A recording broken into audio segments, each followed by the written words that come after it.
시청자 여러분 안녕하십니까. 역사영토TV 이리네입니다. 오늘도 장계환 박사님 모시고 재밌는 이야기 해보도록 하겠습니다. 얼마 전에 미국의 대선 있었잖아요. 그래서 온 세계가 주목한 대선 결과였었죠. 그래서 어떻게 나왔었냐면은 바이든 후보가, 민주당 후보가 당선자가 되었어요. 그래서 오늘은 주제는 온 세계가 주목하는 것도 불구하고 대한민국의 아주 운명적인 당선자인 것 같아요. 그래서 바이든에 대해서 오늘 이야기해 보겠습니다.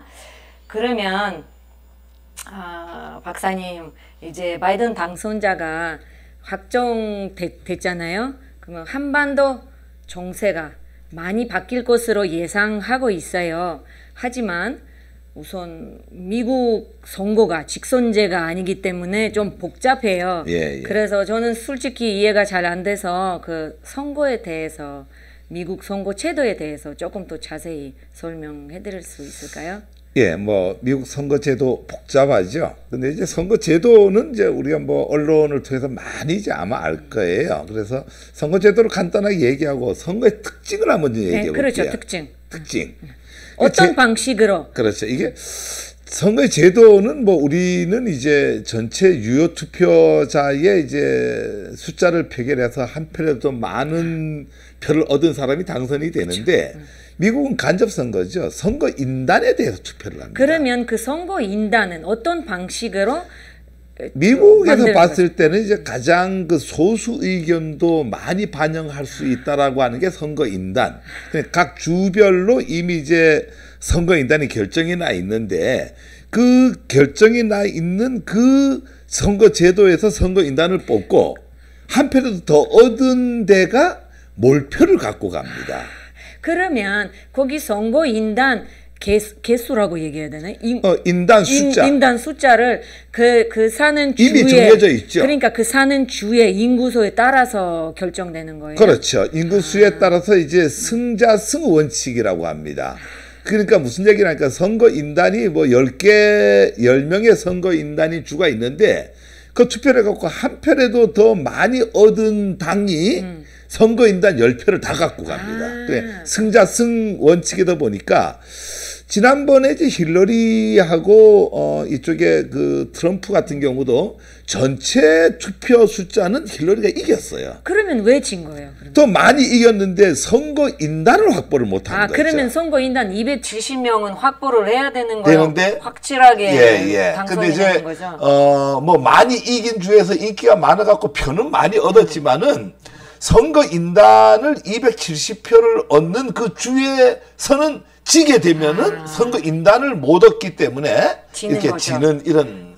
그러면 이번에 바이든 경우에는 이겼던 거죠? 바이든 경우에는 272명은 확보한 것 같아요. 오늘 뉴스 보니까. 270명은 이제 이미 오래전에 확보가 됐는데, 이제 가장 중요한 것은 이제 바이든은 이제 내가 당선됐다 이러는데, 트럼프는 아직까지 내가 선거에서 패했습니다라고 하는 거를 받아들이지 않잖아요. 승낙을 안 하다 보니까 이제 미국이 상당히 좀 혼란스러워. 아직까지도 이게 확정되는 거 아니잖아요. 당선인 뿐이죠. 1월 달 그렇죠. 돼야 확정되는 거죠. 취임을 하기 전까지는 이제 당선자인데, 정확하게 이제 패자 승낙을 안 했기 때문에 아직까지 확실한 당선자라고도 하기가 이제 좀 애매하죠. 그러면 트럼프가 소송 걸을 수도 있는 거예요? 지금 대법원에 걸겠다라고 이렇게 하는데. 대법원에 자기 사람이 있으니까 대법원장은. 그렇죠. 네, 알겠습니다. 너무 복잡한 거예요. 미국. 근데 이제 미국 선거를 이제 우리가 좀 알아야 될 것은, 우리 화면에 나가게 되는데, 미국의 선거는 전의 전쟁입니다. 그게 뭐예요? 전의 전쟁. 이게 선거의 특징이 이제 바로 전의 전쟁인데, 미국 선거판은 이 돈이 무지무지 많이 들어갑니다. 많이 쓰는 사람이 그러면 이길 수 있는 거예요? 그런 개념보다도 이래요. 미국은 우리보다 훨씬 더 크잖아요. 그렇죠. 훨씬 더 크다 보니까, 우리는 아침에 서울서 유세하고, 점심 때 대전 가서 유세하고, 저녁 때 부산 가서 유세하면 되는데, 미국은 이쪽 유력에서 하고, 이게 뭐 저 한참 캘리포니아나 LA로 간다라고 하는 것은 그 많은 선거 인원들이 이동한다라고 하는 것은 엄청 돈이 많이 들어갑니다. 그러면 그 돈은 누가 지불하는 거예요? 그 선거는 우리는 이제 국고에서 보조를 하는 게 이제 기본인데 미국의 선거는 이 선거 자금을 모집을 합니다. 선거 자금을 모집을 해갖고 이제 그걸 가지고 이제 선거 그러면 우리는 그 후원에 비슷한 거예요? 그렇죠. 근데 이제 이게 미국의 이번 선거 같은 경우에는 약 108억 달러가 들어갔다. 그 우리나라 돈으로 한 12조 6천억 정도가 됩니다. 우리나라 그러면 얼마나 들어갔어요? 그 대통령 선거 때? 우리 선거는 제가 뭐 통계는 안 갖고 있는데 우리는 뭐 몇백억 안 되죠. 근데 우리나라도 작잖아요. 예, 근데 여기는 뭐 12억 6천억 정도니까 엄청난 선거 비용이 들어가는데 뭐 이 중에서 그 트럼프가 뭐 개인적으로 이렇게 혼자 쓴 것만 해도 6조 이상을 썼다라고 얘기해요. 트럼프가 뭐 부자니까 괜찮아요. 돈도 많고. 근데 트럼프가 부자라고 하더라도 자기 돈으로 선거는 안 하죠. 후원금을 전부 이제 받아갖고 이렇게 하는데 그래서 미국의 선거의 특징을 한마디로 얘기하면은 전의 전쟁이다. 그래서 그러니까, 전에 전쟁 돈 많은 사람이 이길 그러니까 수 있는 거다. 선거 자금이다. 선거 후원금을 누가 더 많이 객출을 하느냐의 싸움이다. 이렇게 그리고 보시면 거기 됩니다. 미국에서 선거 뭐 비용에 대해서 별 제한 같은 거 없는 걸로 알고 있어요. 예, 뭐 쓰고 싶은 대로 이렇게 하는데 누가 후원을 더 많이 받느냐의 이제 문제인 거죠. 돈 많은 사람 좋겠다. 예.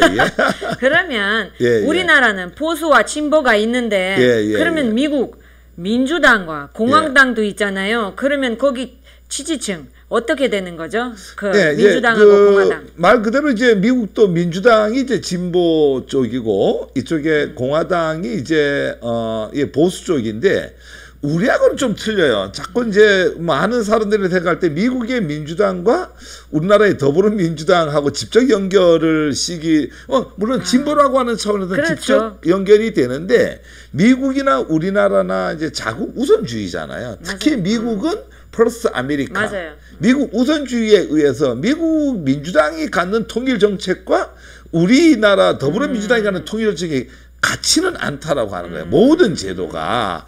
그래서 지금 우리나라 이 태극기 부대 아저씨들이 이제 트럼프가 떨어진 거에 대해서 공화당이 떨어졌다라고 이제 되게 많이 아쉬워하는데 뭐 아쉬워도 할 수 있죠. 그렇지만은 뭐 미국의 공화당이 우리나라의 그러면 국민의힘과 같은 정강 정책을 갖고 있느냐 그렇지는 않습니다. 미국은 자국 우선주의다 보니까 거기에 자국의 정책에 대해서 보수와 진보로 나누는데 그 미국의 자국 우선주의의 보수와 진보가 때로는 우리한테 이익이 될 수도 있고 해가 될 수도 있어요. 그래서 그걸 맹목적으로 받아들이면 안 되는 거예요. 그러면 거기는 있잖아요. 우리는 국회에 있지만 미국에는 상원하고 하원이 있잖아요. 있죠. 그러면 거기 그러면 의원 수가 지금 상황에서는 거기 선거 있었잖아요. 이제 뭐 상원과 하원 먼저 이 얘기 먼저 하죠. 전통적 지지층이 그럼 어디냐 이렇게 봤을 때에 이제 민주당은 이제 할리우드 쪽에. 할리우드. 연예인들은 다 민주당 쪽이에요. 그렇죠. 뭐 어쩐지 많이 도와준 거죠. 많이 도와주죠. 뭐 병화 배우들, 가수들 보면은 전부 이제 이쪽을 도와주고 왜 그런 이 헐리우드가 이쪽을 도와주냐면은 헐리우드는 이제 백인 중심이 아니잖아요. 그 공화당은 학력 높은 백인 중심이 사실 중심이에요. 그렇구나.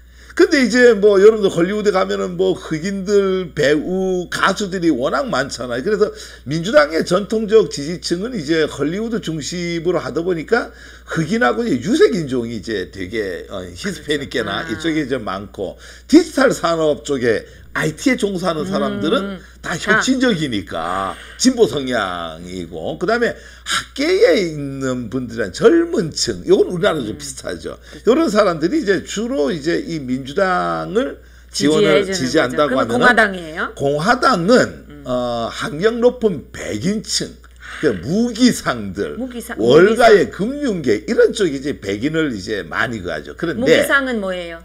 무기 만들어 파는 사람들. 이 사람들이 제일 부자예요.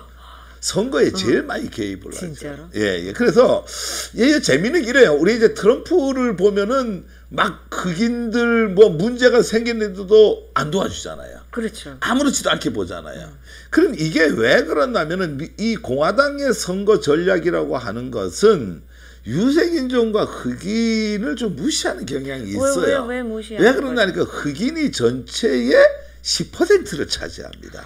그 흑인에 대해서 이제 문제가 된 것을 안 도와주니까 흑인들이 데모할 거 아니에요. 그렇죠. 흑인들이 데모를 하면 할수록 이쪽에 백인들은 결집을 하죠.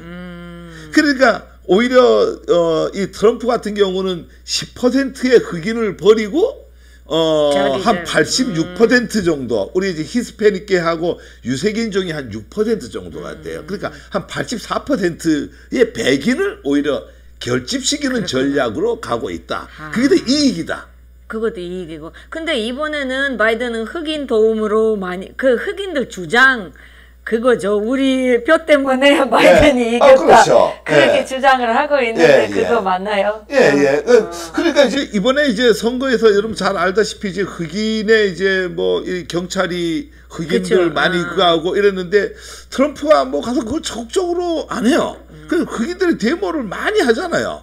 데모를 많이 하면 할수록 백인들이 인종에 대해서 차별하지 않은 민주당의 백인들은 민주당을 지지하지만은 대부분의 또 이 백인 우월주의를 갖는 사람들은 흑인이 데모한다고 해갖고 백인들끼리 뭉치는 그걸 트럼프는 이제 노리는 전략이죠. 아니 저렇게 미국은 민주주의 나라인데 왜 저렇게 차별을 하는 건가? 그 이해가 안 가는 거죠. 그렇게 하고 아까 얘기했던 상원과 하원 요 내용을 잘 알아야 됩니다. 상원과 하원은 하는 일이 틀려요. 그러면 일이 상원은 이제 100명입니다.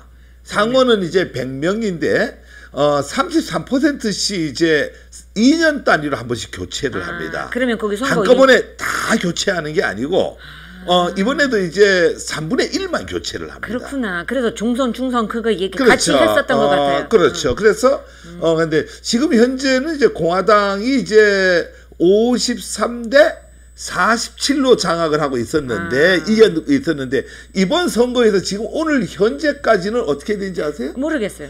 50대 48입니다. 그럼 지금 민주당이 이기는 공화당이 거죠? 50에 민주당이 48입니다. 그럼 100이 안 되잖아요. 그렇죠. 두 명이 확정이 안 됐어요, 이번 선거에서. 어떻게 되는 거죠? 1월 5일 날 확정을 합니다. 선거를 다시 해요. 그러면 어떻게 바뀐지. 만약에 공화당이 당선이 되면 50대 50이 되는 거예요. 그렇죠. 민주당이 당선이 되면은 50대 50이 되는 거예요. 만약에 공화당이 하면 52하고 52에 48이 되는. 근데 그게 이제 재미있는 게 이번에 두 명이 확정이 안 된 게 조지아주.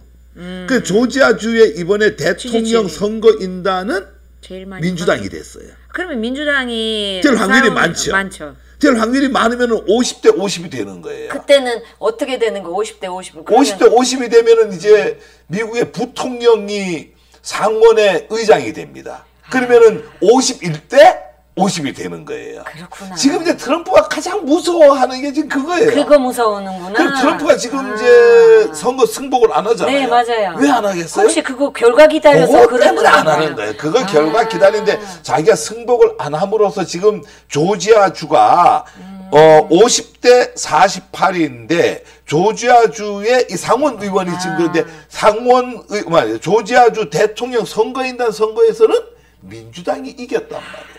그 이대로 가면은 민주당이 이기는 거니까. 그러니까 이거를 결집을 해야 되잖아. 조지아주에. 그러면 만약에 민주당이 50대 되면 그때 트럼프 대통령이 나가는 그러면 이제 민주당이 장악을 하게 되면 민주당 부통령이 상원의원의 의장이 되니까 51대 50으로 된다 이거죠. 그러니까 지금 현재 트럼프의 전략은 불복 선언을 함으로써 조지아주에 있는 재선거가 이루어지니까 조지아주에 있는 뭐예요? 공화당을 결집시키려고 지금 이기려고 그러는구나. 저런 노력을 하고 있다 이렇게 보시면 됩니다. 그다음에 진짜 복잡해요. 하원은 임기가 2년입니다. 그러면 상원은 4년.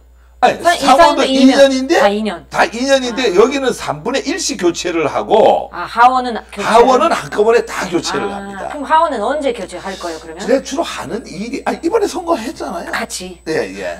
2년에 한 번씩 선거를 합니다. 근데 이제 하원은 뭐 우리나라도 3명이 3명이나 한국 그렇죠, 맞아요. 응, 봤어요. 하원에서 이제 그렇게 됐는데 주로 이제 상원은 이제 대통령 탄핵이나 대법원장 관계라든가 나라에 굵직굵직한 거를 이제 상원에서 하고 하원은 이제 기타에 관계된 것들을 이제 하원에서 의결을 그러면 하는. 다른 나라 관련돼 있는 것도 다 하원에서 다 상원이죠. 타국하고 협조. 그러면 지금은 미국으로 갔잖아요. 우리 TF팀이. 그러면 하원 의원님들하고 소통하기 위해서 하원에서 이제 간 발의를 외교. 많이 하지만은 국가에 관련된 조약은 상원에서 합니다. 상원이 중요한구나. 상원이 중요하죠. 그래서 국가 간의 조약이라든지 대통령이라든지 대법원장이라든지 이런 데 관련된 모든 것들은 상원에서 이제. 그러면 지금 들어보니까 트럼프가 너무 똑똑하네요.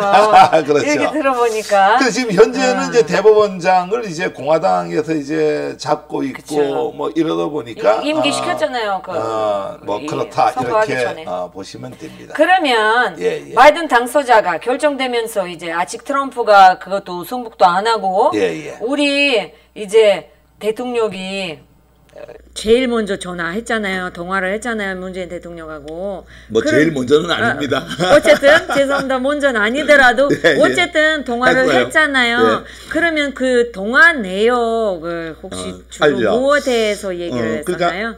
일본이 최근에 일본 뉴스 보면은요 정신적 승리를 하는 게 뭐냐니까 일본 스가 총리가 문재인 대통령보다 30분 전화 통화 먼저 했다라고 하는 걸 갖고 그러면 먼저 그걸 갖고 이제 정치적 승리를 우리가 한국보다 이겼다 이러는데 약간 바보스러운 거고요. 근데 그거는 내용이 중요하죠. 그거는 그렇죠. 시간이 아니잖아요. 우리 대통령하고 이제 선거 끝나고 이제 통화를 했는데 우리뿐이 아니라 뭐 유럽의 각 정상들하고 다 통화했어요. 전 세계 그렇죠. 대통령들 대부분의 주요 국가하고.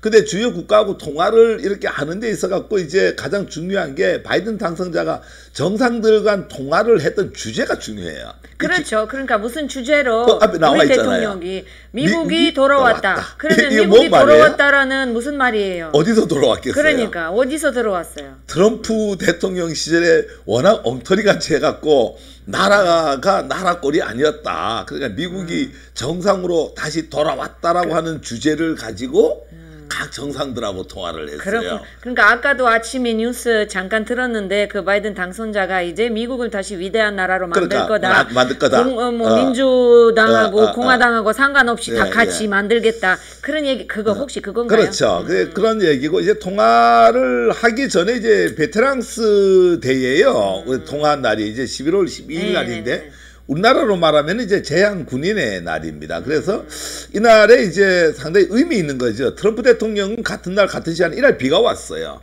근데 이제 국립묘지에 갔는데 베테랑스 데이에 이 바이든은 어디로 갔냐면 빌라델피아에 있는 한국전 참전 기념비에 가서 방문을 하고 헌화를 했어. 이게 상당히 의미가 있죠. 이 의미는 이제 동맹이잖아요. 약 한 5만 명이 와서 이제 한국전이 와서 죽었고 이러기 때문에 동맹을 이제 강화를 하겠다 이렇게 했는데 지금 그런데 동맹은 강화하면은 그거에 대한 비용이 혹시 뭐 이제 올리지는 않을까요? 이제 트럼프 시대 얘기고 그래서 이제 뭐 그런 부분이 있는데 지금 화면으로 보니까 이리나 씨는 얼굴이 되게 작은데 제 얼굴은 왜 이렇게 커요? 원래 작아요. 원래 완전히 이 작습니다. 큰바위 얼굴이 됐는데 이제 그날 이제 이 대통령하고 통화했는데 한국 대통령하고 이제 전화 통화한 내용이 뭐 소개를 좀 하면 14분간 통화를 했습니다. 많이 했죠. 그래. 주요 내용은 이제 한미 동맹에 관련된 현안 문제를 이제 주로 얘기를 했는데 문 대통령은 뭐라고 얘기했나니까 한반도 비핵화가 가장 우선이다. 평화를 위해서 긴밀한 소통을 한미 간의 동맹 관계를 갖고 하자 이렇게 이제 얘기를 했고 바이든은 이제 한국에 대한 어떤 그 방위 공약을 확고히 하겠다. 뭐 아침에 이제 베테랑스 데이 아침에 그 헌화도 하고 이랬는데 근데 여기다 참 중요한 말이 두 가지가 나와요. 인도 태평양의 핵심 축이다. 그러니까 핵심 축. 되게 좋은 말 같죠. 영어로 나쁜 이제 거예요? 예, 나쁜 거예요. 진짜로? 예, 우리 핵심 축 무슨 뜻인지 모르겠어요. 아니 핵심의 축이다. 그러니까 한국말로 하면 엄청 좋은 말 같잖아요. 근데 이제 이게 이제 영어로 말하는 린치핀 이런 얘기인데 그 인도양과 태평양에 한국을 핵심축으로 주겠다. 이렇게 하면 이제 우리로 봤을 때는 되게 우리나라를 중요한 국가로 그렇죠. 인식을 하는 것처럼 보이지만은 일본과 통화할 때는 뭐냐 코너스톤이라는 말을 써요. 그게 뭐예요? 주춧돌. 모르겠어요. 주춧돌. 이 기둥을 세우는 주춧돌. 그러니까 일본은 주춧돌 코너스톤이고 한국은 린치핀이다. 그 우리가 우리말로만 해석하면은 뭐 핵심 축이라고 하니까 우리나라를 되게 중요시 여기는 듯하지만은 실질적으로 이 바이든 정부는 우리보다는 일본을 훨씬 더 중요시 여기는 그게 이제 근본적으로 미국 민주당의 시각이라고 하는 거예요. 그래서 그 얘기는 무슨 얘기는 아닙니까? 왜 그러면 그렇게 하냐면은 미국이라는 나라는 이제 동북아시아를 이제 중국을 견제하기 위해서 돈을 많이 써야 되는데 쓸 돈이 없는 거예요. 돈이 아깝잖아. 그렇죠. 그러니까 일본을 앞장을 세워갖고 일본 보고 돈 방위비를 쓰라고. 많이 내갖고 돈을 쓰라. 그러다 보니까 거기를 코너스톤이다 이렇게 얘기를 합니다. 그래서 그 얘기를 이제 뒤에 이제 오바마 대통령 얘기 때 다시 하고 그래서 이제 뭐 바이든이 또 뭐라고 했는가 한국은 매우 훌륭한 코로나 대응을 하고 있다.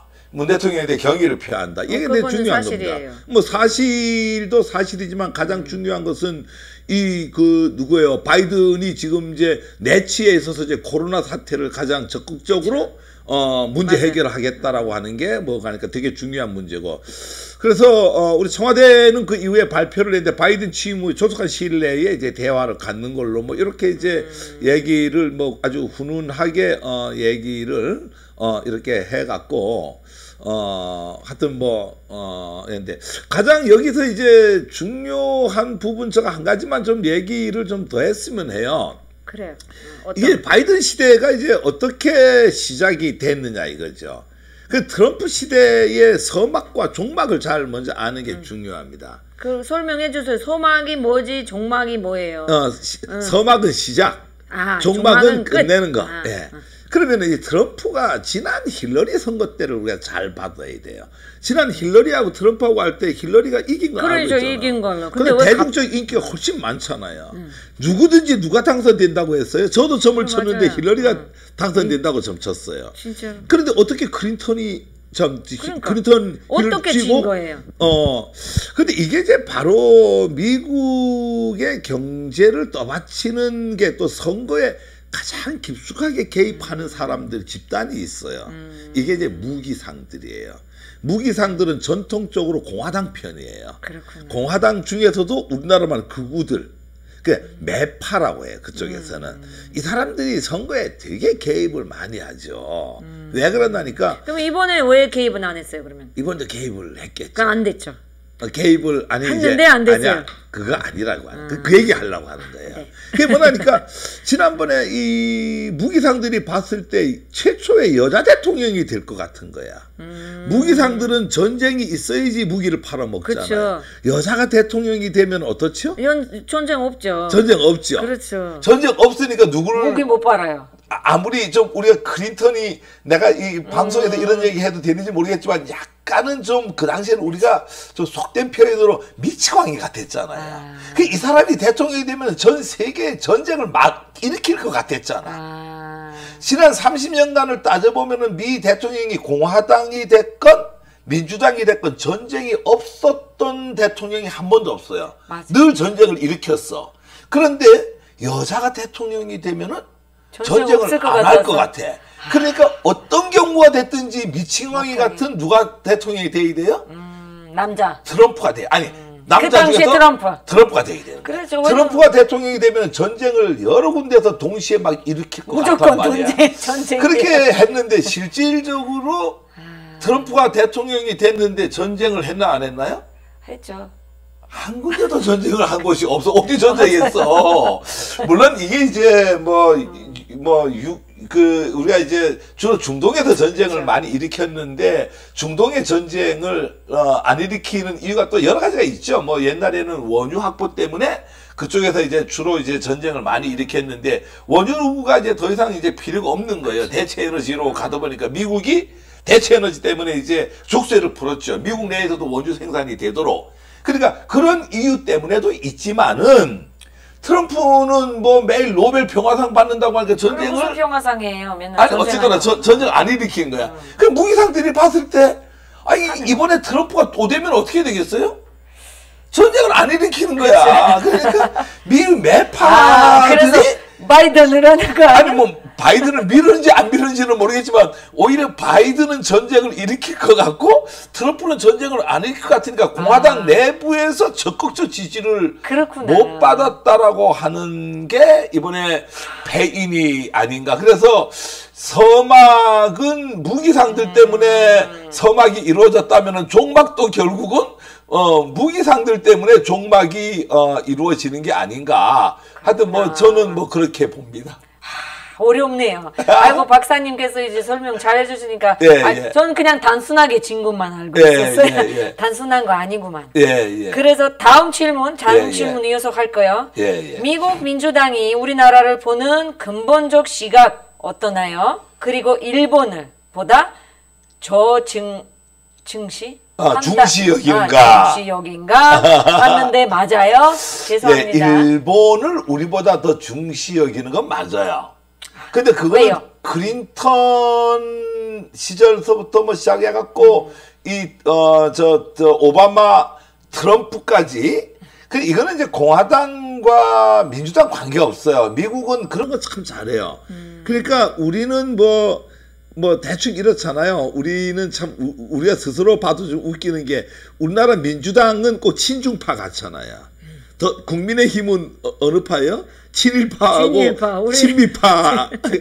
근데 이제 미국은 안 그래요. 미국은 어디라니까 공화당이나 민주당이나 둘 다 미국파예요.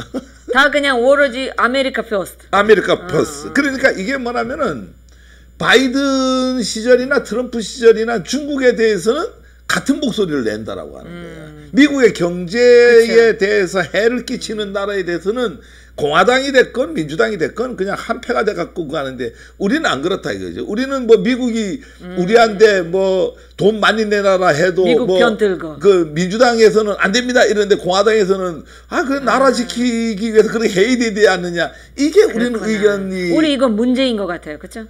뭐 문제 정도가 아니죠. 이게 좀 큰 일이죠.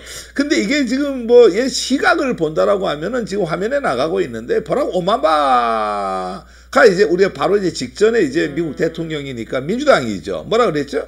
한미동맹은 린치핀이다. 아까 핵심 축 얘기했죠. 그 린치핀이라고 하는 것은 뭐 중요해.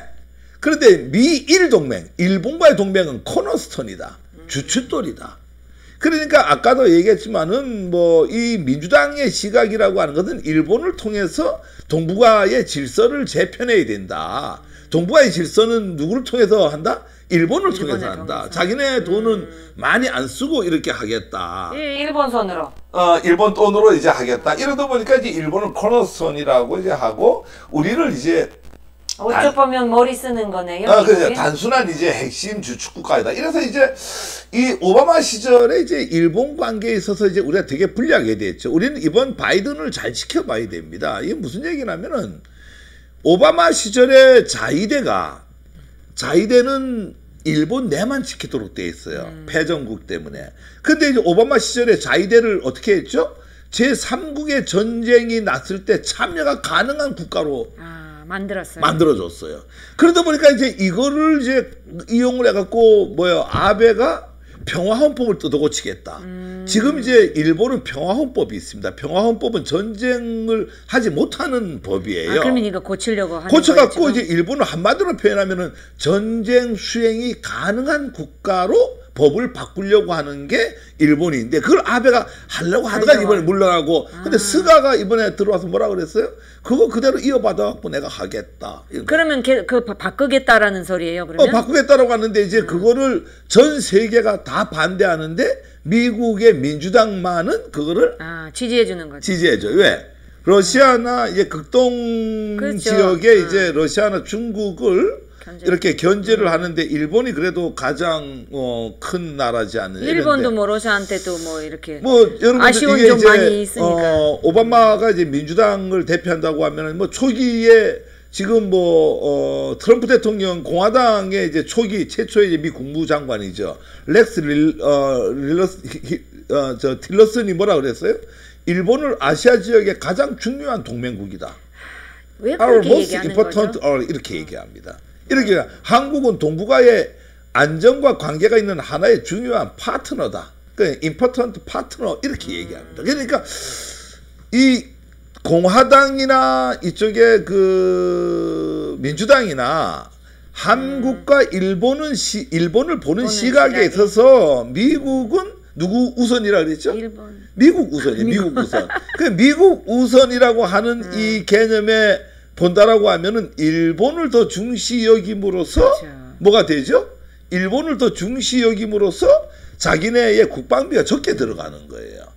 그러다 보니까 우리 입장에서는 우리 이웃 나라가 갑자기 그렇죠. 전쟁 가능한 국가가 그러면 우리한테 전쟁으로 또 언제 또 전쟁을 일으킬지 모르는 거야. 그러니 이게 지금 이래도 이제 우리가 미국만 계속 좋아해야 되느냐라고 하는 부분에 있어서는 고민을 좀 이렇게 할 필요가 맞아요. 있다. 뭐 이렇습니다. 아, 진짜 어려운 문제네요, 이거. 예. 그러면 미국의 한반도 동일에 대한 시각이 어떻게 되는 거예요? 그 미국의 한반도에 대한 시각은 사실은 이제 우리 영토 문제는 우리가 지켜야 되는데 우리가 그러지 못하잖아요. 우리 혼자 못하잖아요. 못하잖아요. 어쨌든 4대가 이제 강국들이 이제 쌓여 있잖아요. 우리 그렇죠. 혼자 어떻게 해요? 그거? 그 미국의 시각을 우리가 잘 알아야 돼. 자꾸 이제 내가 보고 미국이 어느 나라 편이야 이러면은 나이 든 사람은 미국은 혈맹인데 한국 편이지 이렇게 얘기하는데 절대 그렇지 않습니다. 미국은 일본 편도 아니고 우선적으로 미국 편이에요. 미국 편이다 보니까 미국의 이익이 되는 정책을 펴다 보니까 일본과 한국과의 관계 속에서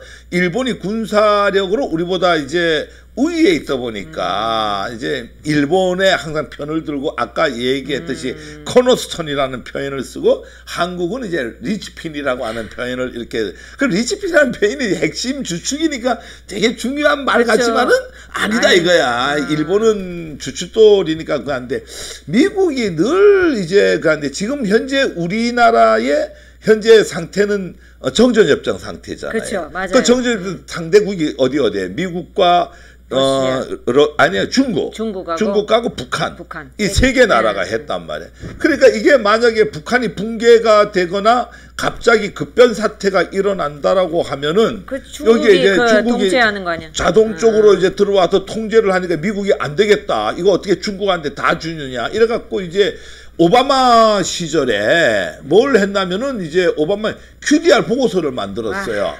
이 QDR 보고서라고 하는 게 뭐냐면은요. QDR 보고서는 4년에 한 번씩 나오는 미 국방부에서 나오는 백서예요. 거기에 이제 북한이 붕괴가 되거나 급변 사태가 일어났을 때 이제 분할하는 가상 시나리오가 나옵니다. 뭐 지도에서 보세요. 얼마나 웃깁니까? 그러게 말이에요. 이제 중국은 늘 고민하는 게 태평양으로 진출하는 게 이제 가장 꿈 아니에요. 그러니까 노란색 해갖고 이제 태평양으로 이렇게 진출이 가능하도록 만들고 이쪽에 이제 연해주하고 붙어갖고 러시아에다 주고 그 다음에 이제 일본과 미국이 이쪽 지역과 이렇게 완충지대를 만들어내겠다. 그렇게 하고 이 녹색은 이제 유엔이 관장을 하는 지역. 유엔이 관장하면은 사실상 미국 하는 거 아니에요? 그렇죠. 그래 한국은 없는 거예요. 그래. 가장 기분 나쁜 게 뭐예요? 우리 땅인데 왜? 가장 기분 나쁜 건 일본이 여기에 들어와서 완충지대를 일본을 왜 끌어당기죠? 글쎄 왜 그래? 아니 이제 중요한 돌기 때문에. 그래 주춧돌을 해갖고 이제 여기에 관련돼갖고 위에 중국하고도 관련돼갖고 이제 국경을 이루고 이렇게 하니까 거기에 이제 지키라 이거죠. 그러면은 일본이 우리가 어떻게 돼요? 여기 빨간데 일본이 들어오고 이쪽에 섬에 일본이 있으면은 우리 남한은 어떻게 되는 거예요? 우리 어떻게 되는 거예요? 포위 되는 거예요. 그러니까 이렇게 고립돼 포위 되는 거예요. 지금 이게 미국이에요 지금 이게. 그런 게 어디 있어요? 그럼 우리 무조건 그러면 평화협정을 해서 평화협정을 해갖고 이제 이거 통일해야 돼요. 무조건. 당사자 간 통일을 해야 되고. 근데 그거 가능한가요? 뭐 이것뿐이 아니라 이제 북한이 붕괴가 되면은 제2의 휴전선이 필요하다. 무슨 얘기를 하니까 북한이 붕괴가 되거나 급변 사태가 되면은 이제 전체를 이제 중국이 다 먹는다 이거지. 진화가 다 먹으면 안 되니까 야 왜 너네가 혼자 다 먹느냐 나눠 먹자 그러면 휴전선을 새로 만들자. 지금 이제 휴전선이 있잖아요. 맞아요. 이거 휴전선을 새로 만들자. 너 혼자 다 먹지 말아라. 라고 하고 휴전선을 4개를 만들었어요. 이거 다 짠 거예요, 일부러? 이거 지금 미국의 랜드 미국이 짠 거예요, 이거? 미국의 랜드 연구소라고 하는 연구소가 이제 가장 머리 좋은 사람들이 모여 있는 미국의 아니, 남의 연구소예요. 땅인데 왜 짠 거예요? 우리 땅을 갖고 이제 중국군이 한반도에 개입을 한다라고 하면은 이제 지금 현재의 이 선이 휴전선이잖아요. 맞아요. 이 선이 휴전선인데 이 선으로 하지 말고 어떻게 하자라고 하는 거예요? 이 4개 선 중에 하나를 선택하자. 이 4개를 갖고 중국하고 미국하고 협상을 벌린 거예요. 가장 가까운 선이 바로 이제 이 3번째 최단 대치선. 이게 이제 작년에 나온 안입니다. 재작년까지만 해도 이 3개 선이 있었는데 작년에 이제 이 선을 새로 내놨죠. 그래서 이게 200km니까 한반도를 관리하기가 되게 쉽다. 그러니까 여기다 휴전선을 하자. 그럼 우리가 만약에 북한이 붕괴가 되거나 급변 사태가 일어나면 우리는 요만큼만 찾고 이 땅은 어떻게 되는 거예요? 다 중국 거 아니에요? 중국 거 되는 거예요. 그 영구 분단이 된다라고 하는 거죠. 이래서 우리는 자꾸 보수주의자 진짜 이렇게 되면 우리가 그 동일 이 영원히 못 찾아요. 그러니까 일부 사람들은 자꾸 북한이 붕괴되라고 빌고 있는데 맞아요. 여러분 북한이 붕괴가 되면 큰일 납니다. 저도 학생들 지금 많이 가르치는 거예요. 학교에서 그 역사에 대해서 북한에 대해서 솔직히 많이 물어봐요. 그래서 절대 붕괴되면 안 된다고 붕괴가 되면은 영구 분단이 됩니다. 맞아요. 붕괴가 되지 말고 어떻게 돼야 되죠? 합의에 의해서 우리가 남북이 통일이 돼야 되는 거지. 북조선은 붕괴의 대상이 아니에요. 만약에 붕괴가 된다. 우리는 이제 영구 분단이 그럼 된다. 끝나는 거예요. 끝나는 거예요. 그럼 절대적으로 안 되니까 어떤 경우든지 그렇게 되면 안 된다. 뭐 이게 좀 참 중요한 어려운 부분입니다. 문제예요. 어려운 문제예요. 우리 무조건 평화 통일해야 돼요. 그러면 예. 바이든이 글로벌 전략에 대해 말해주세요. 특히 아시아에 대한 전략과 외교 전략 궁금해서. 오바마의 2.0 시대가 아닌가. 네. 오바마 정부 왜 그러나니까 이게 우리 바이든을 좀 알아야 될 게 바이든이요 정치권에 들어온 지가 50년 됐습니다. 29살 때 상원 의원이 됐어요. 우리나라도 29살에 대통령 된 사람이 있었죠. 알아요? 아니요, 모르는데. 김영삼 대통령. 이 29살이에요? 네, 29살에 대통령 됐는데 이 바이든이 29세 상원이 됩니다. 그래서 근 50년 정치를 했는데 그렇구나. 50년 중에 42년을 상원 의원 했고요. 8년을 거기 제한 없어요, 거기도? 없어요, 그런 거 거기는. 8년을 뭘 했냐면은 부통령을 했어요. 그러니까 민주당 내에서 이제 잔뼈가 굵었다 이거죠. 그러니까 오바마 정부 시절에 그 민주당의 전략 전술을 그대로 갖고 가지 않겠는가. 그래서 그런 걸로 본다고 하면은 제가 이거는 간단하게 한번 얘기만 좀 해보면은 아마 지역 전략에 있어서는 남아시아의 어떤 인도에 대해서 이제 그 중요한 전략을 갖거든. 이게 이제 이번에 문 대통령하고도 이제 얘기를 이번에 깊게 한 거죠. 그래서 우리나라도 문재인 대통령이 최초에 당선됐을 때 이제 북방 정책 이게 그렇죠. 이렇게 했다가 맞아요. 그다음에 어떻게 했죠? 남반 정책, 신남반 정책으로 이동했잖아요. 이게 이제 미국과 교회를 같이 하는 거예요. 그래서 이제 우리가 인도네시아나 인도 쪽을 되게 이제 중요시 여기죠. 그럼 남아시아의 인도에 대한 전략을 중시 여기는 이유는 딱 한 가지입니다. 대중국에 대한 견제입니다. 그래서 하고 동북아시아에 대한 일본에 대한 전략은 변함이 없다. 이게 이제 변함이 없을 걸로 본다라고 하는 게 우리한테는 되게 불리하다. 그러니까 오바마 시절에 이제 어떤 전략이었죠? 자위대를 전쟁하도록 풀어주고 지금 평화헌법을 이제 뜯어고치려고 하는데 동의를 하고 그래서 이제 동북아의 질서를 일본을 통해 잡으려고 하는 이런 쪽의 변함이었거든요. 이게 이제 이렇다고 하면 우리가 되게 불리한 부분입니다. 그다음에 이제 대한국토의 우리 대한민국에 대해서에 대한 전략은 이제 좀 변화가 좀 예상이 되죠. 이 변화가 예상이 되는 거는 되게 강경 노선으로 갈 걸로 예상이 되는데 이거는 이제 뭐냐면은 뒤에 이제 전략적 인내 2.0 시리즈에서 제가 따로 말씀을 드리는데 오바마가 워낙 많이 풀어줬다라고 하는 거죠. 그 풀어준 걸 다시 다 잡지 않겠는가. 그러니까 육자회담이라든가 4대 강국을 통해서 풀어가려고 하는 뭐 그런 쪽에서 좀 간다. 그 다음에 이제 지역적 전략으로 이제 대만이 이제 되게 그거죠. 그 미국은 이제 중국을 치는 데 있어서 대만을 이제 하나의 축으로 삼았죠. 그러니까 대만도 이제 또 민진당 정부가 이제 반중 정서를 갖고 있다 보니까 양안 관계가 되게 좀 악화가 됐댔죠. 그래서 미국이 뭐 무기도 막 수출해주고 그쵸. 이랬는데 이제 바이든이 되면은 과연 그걸 계속 유지를 할까? 이건 되게 캐셔 막 저는 잘 모르겠어요 이 부분은. 그래서 과연 이제 홍콩과 대만의 운명이 어떻게 될 것인가? 뭐 이게 되게 궁금하고요. 외교적 전략으로서는 뭐 여러분 너무나 잘 알다시피 뭐 이 코로나 때문에 엊그저께도 뭐 계속 그렇죠. 뭐 몇천 명, 몇만 명씩 뭐 죽고 맞아요. 뭐 하고 하는데 이게 완전히 미국이라는 나라가 이미지에 실추가 됐죠. 아마 이번에 이제 바이든 정부가 들어서면서 이제 외교에 있어서 이제 뭐 내치를 통한 외교인데 코로나 때문에 실추된 이미지 쇄신을 가장 중시 여길 거다. 그 다음에 전통적인 이제 동맹 관계를 전부 회복할 거다. 지금 이제 되게 뭐 동맹이 많이 깨지고 있죠. 그렇죠. 제일 많이 깨진 동맹이 어디예요? 어디 뭐 글쎄 모르겠어요. 돈 많이 내놓으라고 한 나라가 그렇죠, 세 나라가 있어요. 어디예요? 독일. 그다음에 한국, 일본. 여기가 이제 전통적 우방들인데. 그런데 독일하고 동맹은 해치지 않았어요?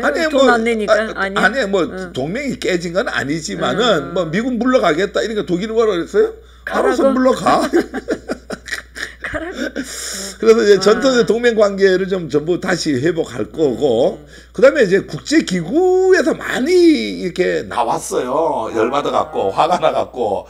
뭐 미국이 돈은 제일 많이 냈는데 왜 입김은 뭐 동등하게 입김을 가냐. 이래갖고 다시 협정하겠다고 그러는데. 기후협정에도 다시 이제 재가입하겠다라고 맞아요. 하고, WTO도 체제를 전부 개편을 하겠다. 그 다음에 CPTPP 재가입도 추진하겠다. 그래서 국제기구에서 유네스코도 아마 탈퇴를 했을 거예요. 유네스코도 돈 많이. 그거 다 트럼프 트럼프 때문에 이제 탈퇴를 했던 거죠. 왜 저러는 거죠? 그걸 이제 다시 하겠다. 뭐 이런 것들이 이제 트럼프가 참 어려운 대통령이었어요. 외교 전략으로 가지 않겠는가. 뭐 이런. 그러면 우리 아까 이제 외교 전략에 대해서 들어봤어요. 예. 그러면 이제 혹시 경제 전략 미국 내에서 아니면 뭐 왜 다른 나라하고 경제 전략 어떻게 되는 건지 뭐 환경, IT 산업 뭐 이런 이런 얘기 많이 나오죠. 네. 경제 전략이 미국에서 뭐 최고죠. 이게 이제 우리가 잘 눈여겨 볼 필요가 있다라고 하는 거죠. 우리한테 좋은 점. 그렇죠. 이제 대외 경제 전략에 이제 오바마는 이제 뭐 중국 때려 잡으면서 이제 하위를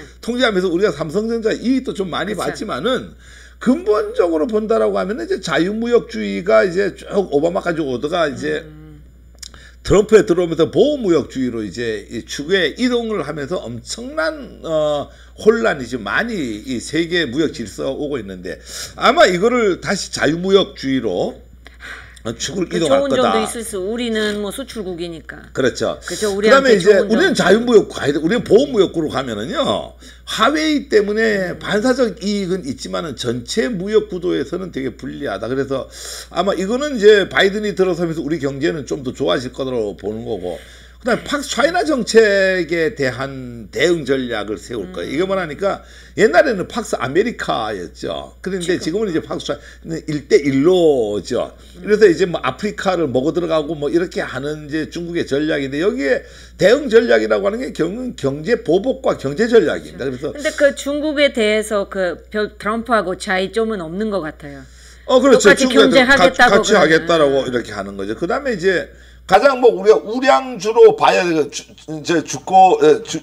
주식 시장에서 그렇죠. 봐야 될 게 뭐 그게 이제 결국은 바이든 체제 경제 체제가 아니겠는가. 이게 이제 대체 에너지 있죠. 신생 대체 에너지. 수소경제나 전기차, 우리나라 자동차 시장이 뭐 엄청나게 커지는 걸로. 우리 신랑 기아 다니는데 좋아질 것 같아요. 아, 신랑이 기아 다녀요? 신랑이 기아 뭐 좋아집니다. 좋아질 것 같아요. 그다음 IT 분야가 뭐 상당히 이제 좀 많이 이렇게 성장을 할 걸로 보고. 그다음에 민주당의 전통적 부분이 이제 노동 문제라든가 환경 기준 뭐 이런 것들이 이제 되게 강화가 될 거예요, 아마. 그러다면은 이제 노동자 보호가 되고 그쵸. 환경 보호 때문에 이제 이 질서는 약간 좀 재편되는 뭐 이런 쪽이 오지 않을까. 그러면 뭐. 이거는 예, 예. 상대 나라에 대해서 이제 외교 관련돼 있는 전략이지만 그리고 미국 내에서도 문제가 생길 거 아니에요. 그래서, 그러니까 그 문제 미국 내에 문제 대책을 어떻게 하실 건 어떻게 보내요? 그 오바마가 저 트럼프가 들어오면서 가장 문제가 됐던 게 뭐예요? 이민 정책이잖아요. 이민.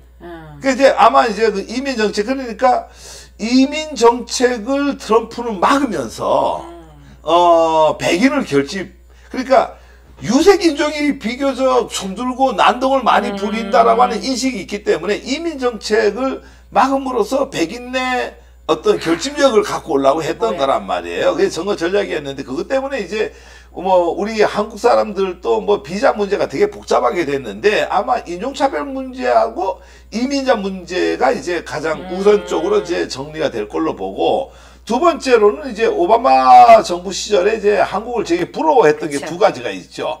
오바마 케어. 오바마 케어. 잘 알잖아. 그죠? 오바마 케어가 되게 괜찮은 거여서 미국에는요, 다리 하나 부러지면 돈이 1억이 들어가요.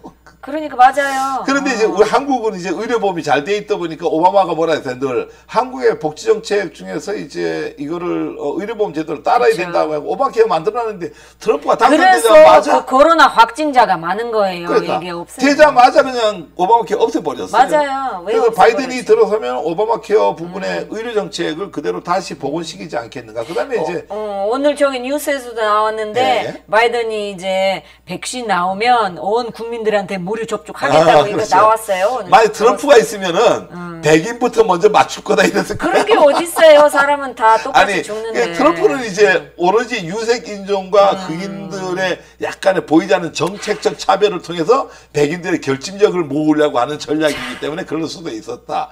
그다음에 이제 한국의 뭐 교육 정책 이거는 어떻게 할 거예요? 교육 제도 벤치마킹 뭐 이제 그거는 제가 뭐 이 자리에서 뭐 미국의 뭐 어떤 교육 정책을 논한다라고 하는 거는 이제 잘 돼 있는데. 뭐 쉽지 않을 것 같고요. 그래서 뭐 이 문제는 뭐 한번 바이든이 당선돼 갖고 가는 거 한번 지켜보죠. 지켜봐야 돼요. 열심히 지켜봐야 돼요. 이제 뉴스도 들어보고 뉴스도 덮어보고. 그러면 제가 가장 궁금한 것은 대북 문제. 대북 문제, 동일 방안. 전략적 이렇게 어떻게 안내라는 말 있는데 어떻게 무슨 말인지 뭘 어떻게 할 건지 이 부분은 사실은 우리한테 제일 중요한 문제예요. 그렇죠. 이제 뭐 가장 이게 이제 민주당은 이제 옛날에 이제 전략적 인내 이런 표현을 썼어요. 전략적 그게 뭐예요? 인내. 전략적 인내. 아무것도 안 하고 기다리겠다 이런 거죠. 그러면 아무것도 안 하고 기다려. 지금도 오바마 시대에 그렇게 했죠. 그러니까 지금도 적극적은 아니는데 또 기다리면 그러면 안 되잖아요. 그러니까 이제 오바마 민주당 정부에서는 이제 전략적 인내라고 하는 어떤 전략을 썼는데 그게 뭐냐니까 북한이 이제 붕괴가 되기를 기다리는 거죠.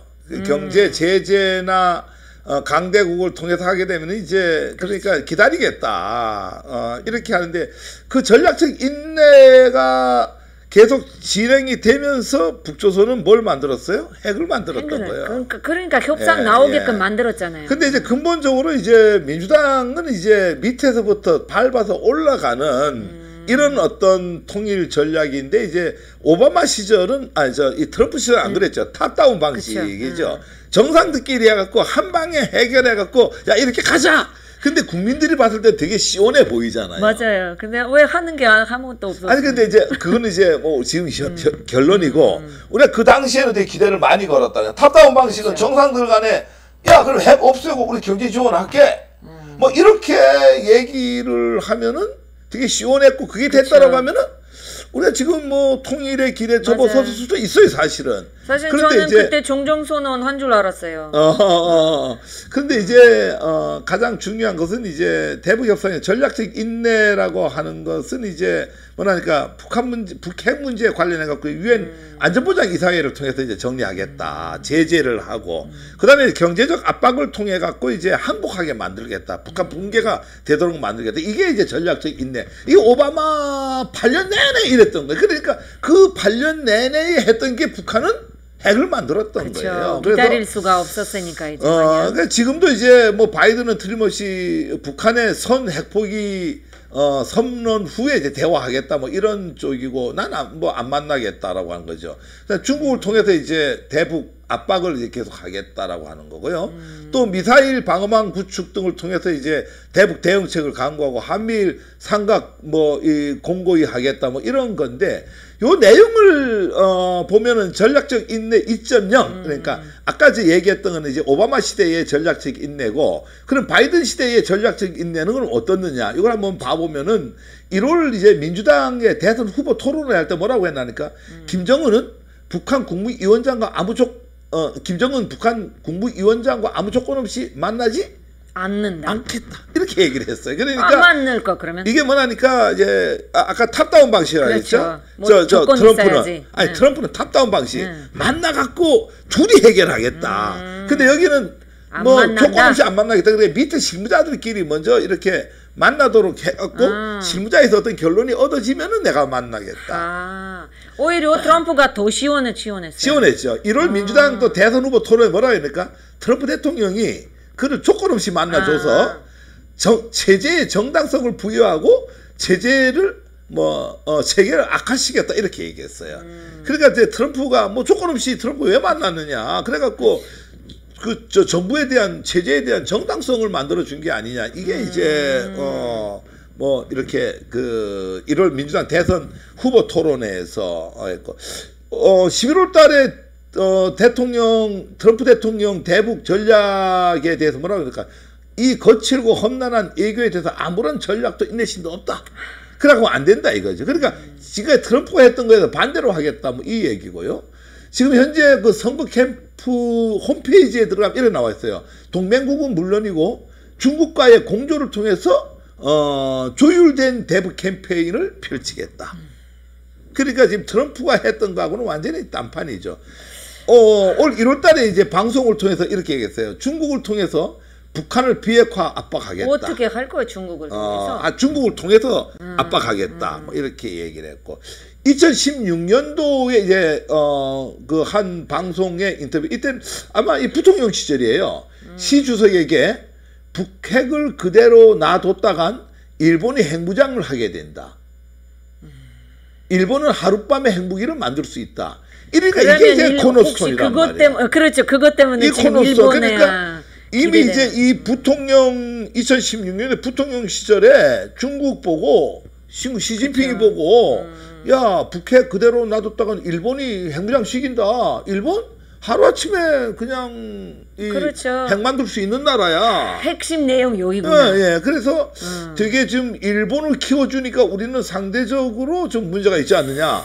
2019년 작년 12월 달에요. 미국 외교협회 인터뷰할 때 뭐라고 얘기했나니까 미국은 아시아 국가 그중에서 특별히 한국과의 연대를 강화해야 한다. 뭐 이런 한국에 대해서 좋은 얘기 한마디 이렇게. 그렇죠. 근데 요 내용을 보면은 이제 바이든이 대북 어떻게 할 것인가 대충 보이잖아, 그죠? 맞아요. 그래서 보여요. 물론 뭐 우리가 이제 외교 전략에서 상대성이 있으니까 우리 외교부에서 이제 어떻게 이제 그러니까 우리 쪽에서 외교부가 어떻게 나와야 되는 그렇죠. 건지 우리 국회가 어떻게 나가야 되는 건지 설득을 하고 뭐 이런 문제가 있지만은 지금까지 나타난 걸로 본다고 하면 오바마 시대에 그 전략적 인내라고 하는 대북 정책에 대해서 2.0 시대가 오지 않느냐. 그걸 본다면은 그 연장선으로 갈 확률이 많다. 근데 단지 이제 트럼프 대통령 시절에 엄청난 뭐라고 하죠? 이렇게 좀 변화를 줘놨기 때문에 그런 변화 속에서 과연 어떻게 이거를 또 운영해 나갈까? 그러면 이거 하나 더 여쭤볼게요. 이제 대북 문제에 대해서 그러면 러시아 입장은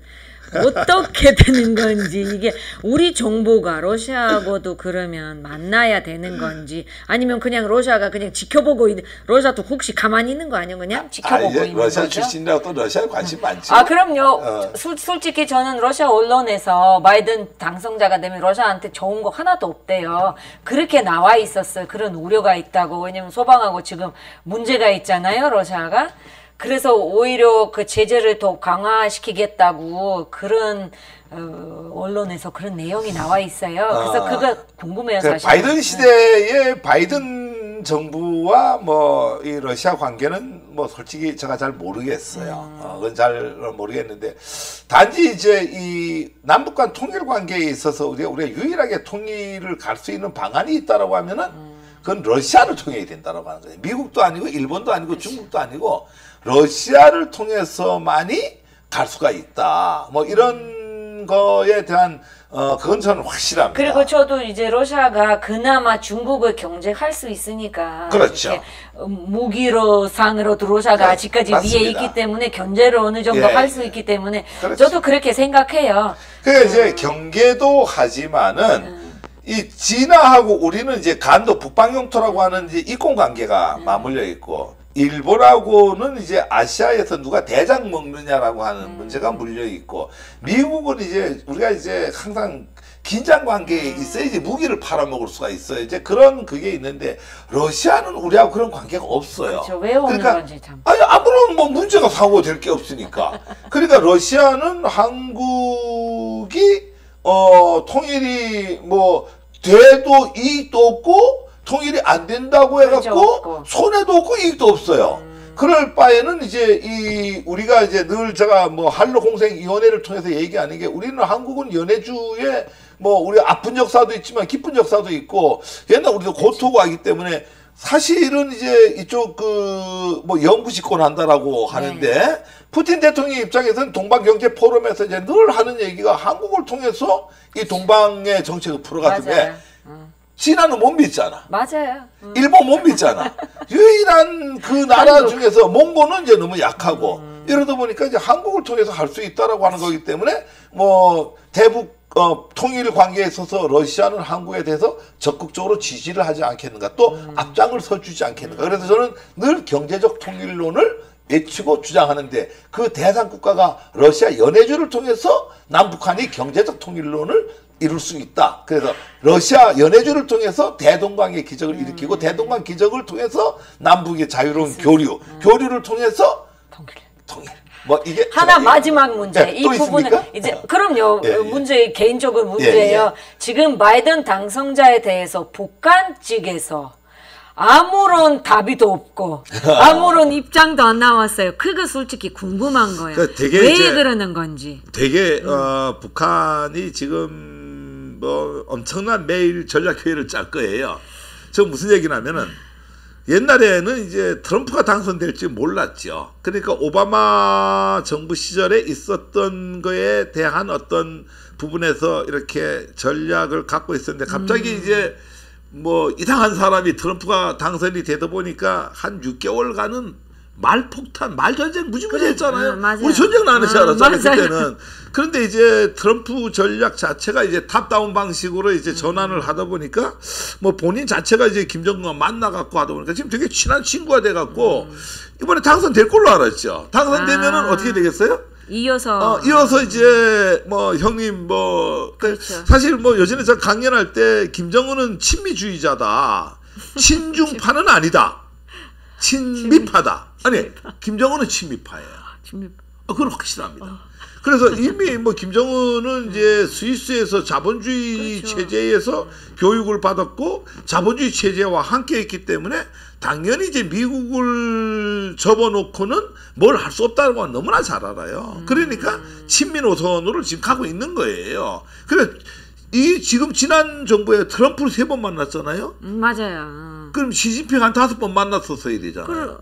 그럼 시진핑 몇 번 만났어요? 한 번. 한 번만 만났어요. 예. 아 진짜 진미구나.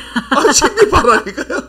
진미구나. 그러니까 미국의 편을 들어야지만이 이제 뭔가 어떤 해결된다라고 하는 걸 너무나 잘 아는 거예요. 그러니까 상당히 영리한 큰 지도자죠. 사실은 뭐 제가 뭐 찬미하는 게 아니라 실질적으로 이를 본다고 하면은 국가 지도자로서 되게 영리한 그럼 어떤 일단 부분이에요. 기다리는 거죠. 그런데 이제 갑자기 이제 이번에 바이든이 되는 건 멘붕이에요. 왜 그러냐니까 바이든은 아까 전략적 인내 2.0 시대로 들어가는 거야. 그러면은 아까 식으로 지금까지 탑다운 방식으로 김정은의 집정 만나고 해결을 하려고 통 큰 정치를 막 했는데 지금부터는 어떻게 되는가 통전부 뭐 이런 데서부터 밑에서부터 새로 밟아서 이제 미국 실무자들하고 이제 밟아서 올라와고 결정을 봐야 되니까 실무자는 고난이 없잖아요. 그렇군요. 그러니까 되게 지금 뭐 혼돈 상태에 있지 않느냐 이렇게 보는 게 제가 보는 시각입니다. 네, 알겠습니다. 너무 자세히 설명해 주셔서 감사합니다. 시청자 여러분도 오늘 아주 진짜 중요한 문제, 아마 세계적으로 다 지목하는 거 문제, 특히 우리나라에 대해서 이제 바이든 정부가 어떻게 될 건지 저도 궁금해서 맨날 뉴스 보고 있고, 그래서 박사님 덕분에 오늘 궁금증도 많이 풀어가고, 그 다음 시간까지 우리 또 재밌는 내용으로 건강하게 만납시다. 감사합니다. 구독과 좋아요 눌러주세요. 네.